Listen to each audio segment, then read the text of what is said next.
Maybe you found out 3 days ago, maybe it was yesterday, or maybe just a few hours ago. So far, you haven't slept, you haven't eaten. Maybe you called some people you shouldn't have called, or you said some things that you can't take back. Maybe you've driven past the house of the affair partner that you shouldn't know the address of. And right now, you could possibly be making a truly bad decision. I want you to stop.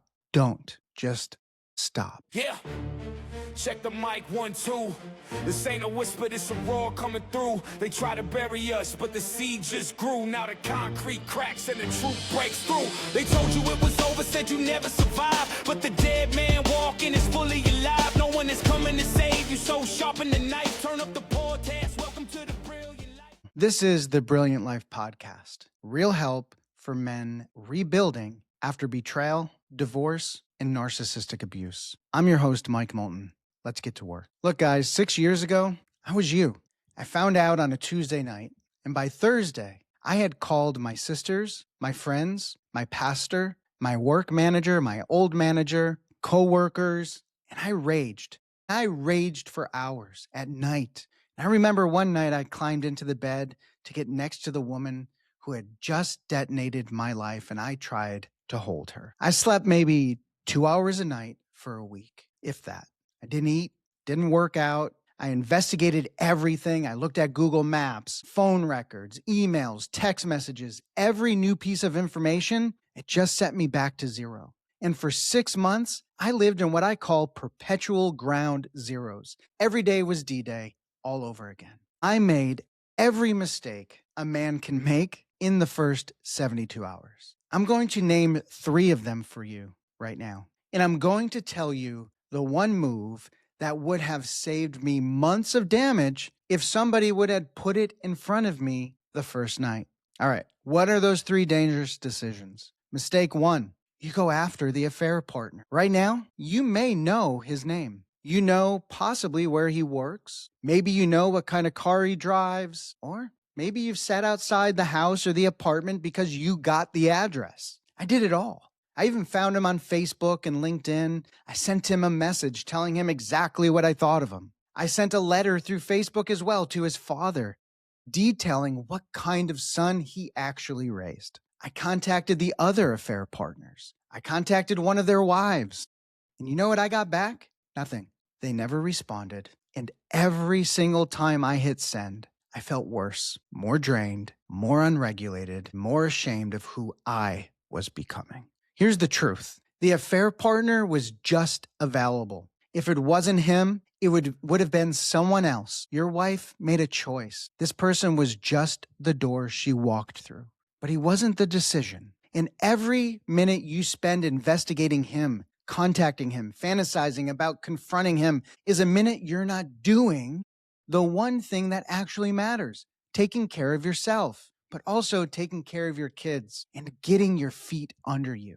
The obsession is the enemy, not that affair partner. Mistake 2, you make permanent decisions about the marriage. Look, some of you want to file today, tomorrow, very soon. Some of you want to say, I forgive you the night it happens, and then pretend it never happened. Both of those are wrong. I forgave too early, and I said it out loud. I said, we're better than this. I thought we could get past this. This is just a blip, because I was committed. And I wanted my family intact. I had built my whole family and my life on making my family bulletproof so my kids would not have to grow up in a broken home like I did. But here's what I didn't understand in those first 3 days. A sustained affair isn't a mistake. It's a campaign. The lying, the logistics, the secret phone calls, the deception about trivial things, the energy it takes to put this into action over months and possibly years. You're not going to understand the full scope of what actually happened, not even in the first 3 months. Probably going to take you a pretty long time, to be honest with you. Honestly, what you're going to get is what the research calls trickle truth. Piece by piece, lie by lie. Each piece rebuilds your nervous system and then tears it right back down. You'll have your ground zeros over and over. So listen, you can't make a permanent decision about a situation you don't fully understand yet. You will not be able to decide to stay or leave in the first 3 days. And if you force that decision, you're going to make it with the wrong data. So freeze it. Don't decide yet. In mistake number 3, you tell everyone. This one cost me the most, and I didn't even realize it. In the first week, I told my family, my close friends, my coworkers, my manager, I needed to know that I wasn't crazy. I needed allies. I needed someone to tell me I wasn't making this up. What I didn't realize is that every person I told became a weapon, not against her, but against me. She turned around and said I was sabotaging her recovery. She said I created shame for her at the church, with our friends, with our family. She used the broadcast as proof that I didn't handle it right, and then continues, after the dust is settled, to tell my children that they don't know the full story. So I became the enemy. But here's the truth. You need support. You absolutely need support. But you don't need 12 people knowing in the first 3 days. You need the right person. One person. Not your mom, not your sister, not your pastor, not yet. A man who's been through this himself, or a therapist, maybe a coach who specializes in this. You have one right here. In the first 3 days, your job is not to build an army. Your job is to simply stop the bleeding. Look, if you're like me, I come from a Christian background, and some of you, you're praying. Some of you are too angry to pray. Some of you are bargaining with God in the driveway, in the shower, or late at night. I prayed for hours. I prayed with expectation. I told God exactly what I needed him to do. Turn her heart. Give me full disclosure. Make her remorseful. Fix this, God. None of it happened. But here's what I learned, and I want you to sit with this. God was with me. I didn't know it, but he was. But God was not in the outcome I was demanding. He was enabling me to get out of bed, to take care of my kids, to go to work, to do the next right thing. That's where he was. He wasn't going to be manipulated by the intensity of my prayers in overriding her free will. And one more thing, because I know some of you are laying awake asking this question. This didn't happen because you're being punished by God. This isn't some karmic effect for something you did 5 years ago. Your wife's choice was her own.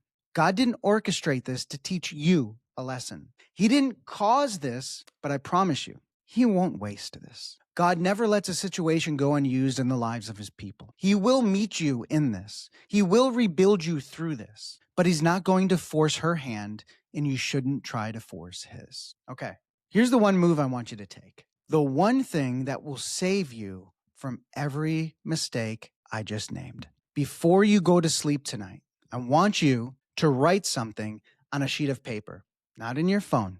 I want you to write it on a sheet of paper so you can actually see it.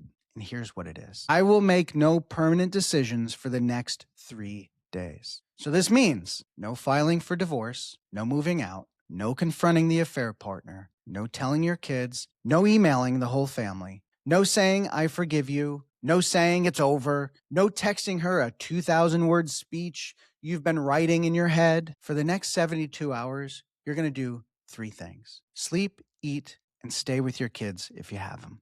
That's it. Here's why this works. Your prefrontal cortex is offline right now. And we've talked about that in previous episodes. Your brain is running on cortisol and adrenaline. Every decision you make in that state is made by the part of your brain that just wants the pain to stop, and not the part that's logical and plans the next 5 years. So if you freeze permanent decisions for the next 3 days, you're going to keep every good decision available to you later. And if you file tomorrow, you could unfile, but it's hard. If you forgive tonight, you kind of feel like you're locked into it. And if you tell your kids, you can't unring that bell. So the freeze buys you time again, time to think, time to make a decision, time to simply hold the line. Okay, tonight you have the 72-hour or 3-day decision freeze. I want you to write it down. Put it to where you can see it. Sleep if you can, eat something, hang out with your kids, take care of yourself. And if you're watching this or listening to this late at night or when you're alone, and you feel alone, you're right. You are. Not everybody goes through this, but you don't have to go through it alone. You can go to thebrilliantlifecollective.com, book some time with me. I've been where you are, and I have the framework that got me out. And I'll walk with you through this. I promise you. Okay, so here's what most people will get wrong at that time. They're going to sit alone and they're going to spiral. But next week, I'm going to tell you the 2 phone calls you need to make in the next 3 days. And it's not going to be your mom or your best friend or your pastor. These will be 2 specific counsels. And the order you call them is going to matter. But that's in the next episode. This is the Brilliant Life Podcast. I love you, and I'll see you next week. This is the anthem, the beat of the brave. From the ashes we rise, from the darkness we save.